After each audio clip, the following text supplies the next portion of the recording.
Good morning guys, welcome back to North Wick. Just like to say to anyone that hasn't already, if you'd like to subscribe to the channel and give the video a thumbs up, that would be absolutely splendid. We're over here on our research farm today. We've got some work to do to our bulling heifers. We're going to scan them. It's something to do with the muscle depth or muscle makeup or something. I'm not entirely sure what it is, so we'll ask the bloke when he turns up what it is we are doing. But we're going to weigh him as well because they're going out today with the bull, so we get a bulling weight off him. We'll see the bull as well, so when we're finished with our scanning, we will turn him out with the heifers. So I'm just getting everything set up. John's gone to get them out their field and run them down here to the handling system. So I'm just waiting on a phone call from him. I got Gus here with me, but I'm not sure how much help he's going to be when the cattle turn up. So let him have a quick run now and put him in the van. I can hear John calling them, so they must be close. So John's calling them, they'll come down this road in a minute. He's currently up on the corner there somewhere with them. But I'm sure they'll be with us any minute. I can hear him calling them, so he must be fairly close. The cows and calves out in this field that had a bull turned with them yesterday, I've just moved the other side of the fence so that there's a bit of a gap between bulls when they go out on the road. You know what bulls are like, they like to fight each other for no reason. Bit of a macho instinct. The one in the shed you can hear roaring, he'll be happy to go out. Right, so John's just rung me and told me to block the road because he's on the corner with him now. Generally speaking, what happens at this point is we haven't seen any traffic for the 20 minutes that we've been here. So now there'll be about 5 cars that come in the time that we're blocking the road. So cue that to happen. It's a very nice day here. We've had a lot of rain overnight, which is good. We really needed that. And nice and dry and bright, but it is cold. I'm going to put my hat on, I think.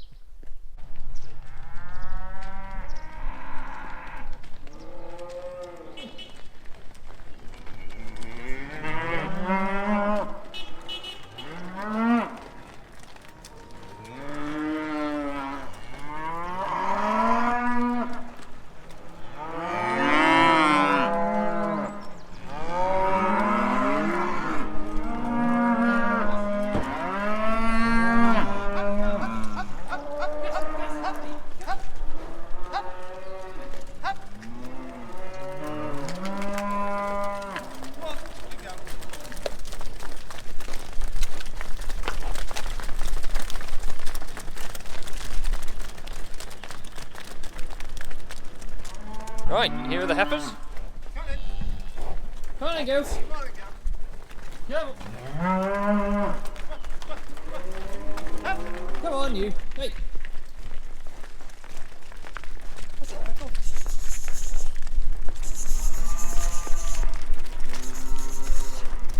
Hooray.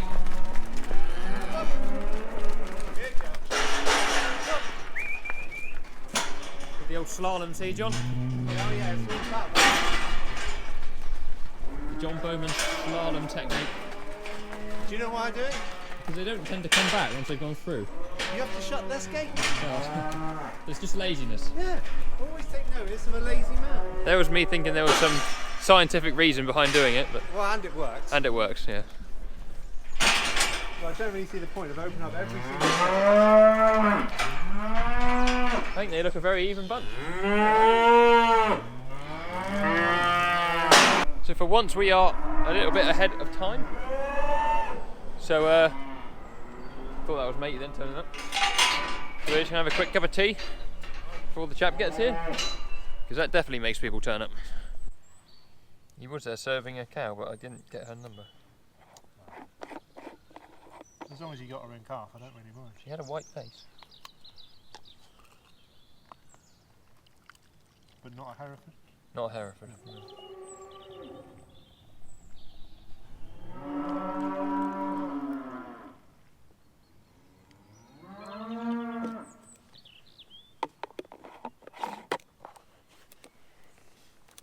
Okay. That's it. I want to go in. You'll follow. Hold on. Go on. Go on, you Hereford looking thing. Come on, there we go. There we go.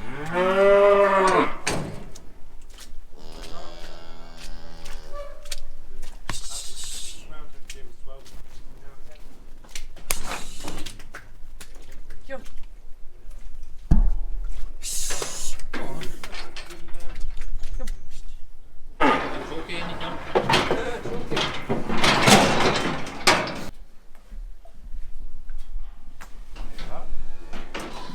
Jonathan, I'm going to put you on the spot here completely. Yeah.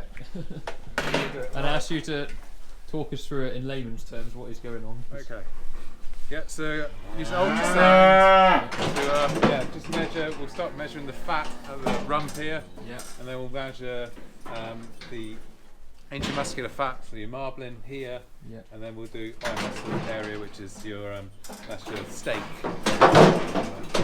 That's the best bit. That's the best bit. Yeah. And it's essentially just an ultrasound scan picture. Yeah. So this is the ultrasound scanner. Yeah. Which is linked to a laptop which records the images, and then we send those images to America, to couple labs in North America, and they analyse the image. So then will that come back with a score as such? Yeah, so we'll come back with scores for the fat in 2 locations, at the rump and also above the ribs here. Yeah. The overall, that's the top fat on the steak. And then you do the intramuscular fat, which is the fat inside the steak. So that's the bit that makes the taste, and also makes it tender and those sort of things. So that's really linked to eating quality. And then eye muscle area is linked to the amount of muscle in the animal. So will then there be other people doing this that make breeding decisions based on certain animals, or is it just a? Yeah, so you can select the best. Select your best to breed in from for your bulls. And you can also experiment this with the Good Beef Index market animals on marbling as well, and eating quality traits. It'll be interesting to scan the bull in a minute that's going out with them. Yeah. He's new to us. Yeah. Over here, the Europe system, we just sell meat, just measure on volume. Yeah. Whereas a lot of the world, North America, Australia, more eating quality traits, so that goes back to your, which is a lot of it's linked to marbling. Not completely, but it's a big aspect of it. So what's this device that clips on here? This is a standoff pad. So this, noticing the animal curve back and just form to the curve. So I see. This is ultrasound sends out sound waves, and you need to have no air gaps. Yeah. We put plenty of cooking oil on. Oil them all up.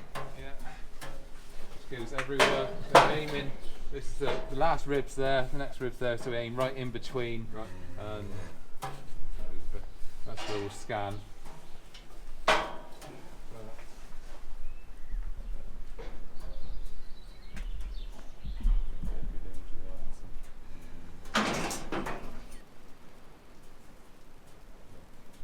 So that's your steak there, which I've just traced around, and that's what they do in the lab, and gives you your area in square millimeters, which is then ranked for every animal.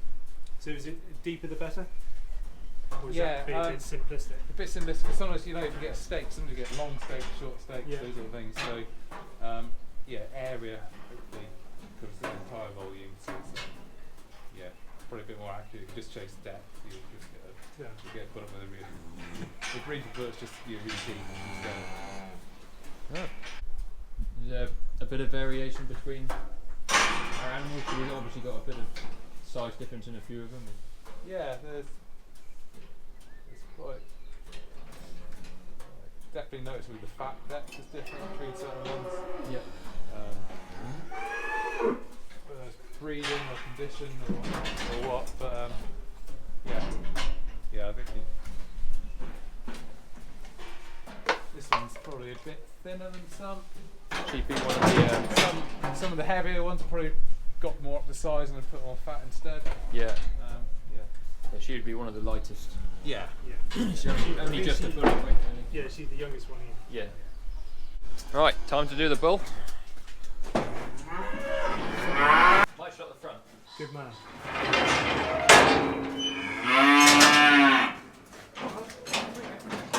Oh, Mr. Wilson. He's not as heavy as I thought he would be. How much is he? 496. It's going to say 500. Yeah, we should have done that. Oh, no point flip them, You isn't ain't it? got a flip out, haven't you? So you just scan them all the same way? No Yeah. different for the ball? I'll measure the testicles in a minute. You'll enjoy that. Yeah. Homemade device, so it's not the. It's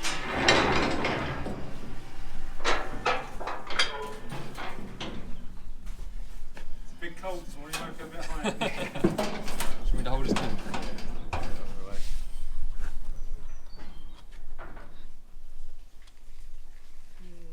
37. 37. 34 is the minimum. Adult bull uses 37 on a yearling bull. Spot. When they, cause there were 4 balls to choose from where I got it from, and when they fertility tested him, his was the best. So you're like, yeah, we'll have him. Well, his figures were the best. His fertility test was the best. So yeah. Hear that? Right, finished scanning. Jonathan's just left, so thank you to Jonathan for coming and doing that for us this morning. What we've got to do now is run the cattle back, sort of where they come from. They're going to a new field, so they're all there in a couple pens. The bull's there as well with him. He's in a separate pen at the minute, but John's gone up to set up where they're going. He's going to block the road that end. We've got our 2 mobile hurdles here. I'll put those across the road when he rings me in a minute to say he's ready, and then I'll let them out because I might have to drive them out the yard, so I need the road blocked down here as well. And then we'll chase them up behind in the truck, and job's a good one. It's all gone very smoothly. Hopefully we'll have the results back by the end of next week, so that'll be good.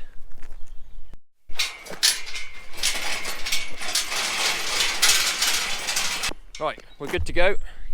Road is blocked, so cows are coming out.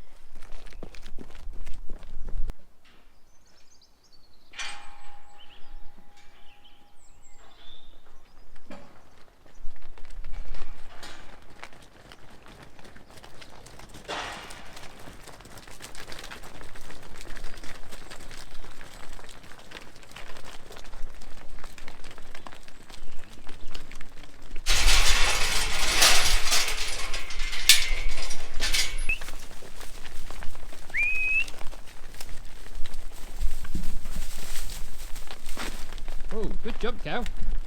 So I could go back for my truck, but I'll grab a lift back with John. Plus, I'm playing football tonight, so I can consider this my warm-up running up the hill. Something strangely satisfying about running cows up a road. Oh, I'm knackered. Whew.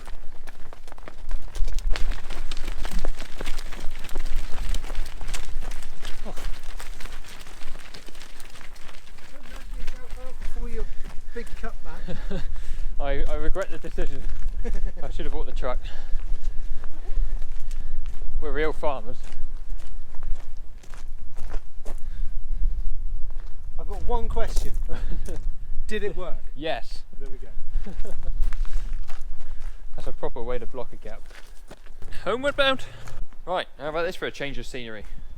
So we finished scanning the heifers and running those back yesterday with Jonathan, so thank you again to Jonathan for coming and doing that. I'm just having myself a bit of a paperwork and tidy up morning, so all these fert bags here, you tidy them up, put them into some empty bags so they can go off for recycling. I just wanted to say, whilst we've got a bit of time, my cousin Paige has done a write-up with that'sfarming.com about women in agriculture. I've just read it now this morning, very interesting. How she finds the time to do the stuff she does whilst working, I've got no idea, but I'll leave a link for that in the description so you guys can go and read about that. It's obviously great to show a bit of support for that.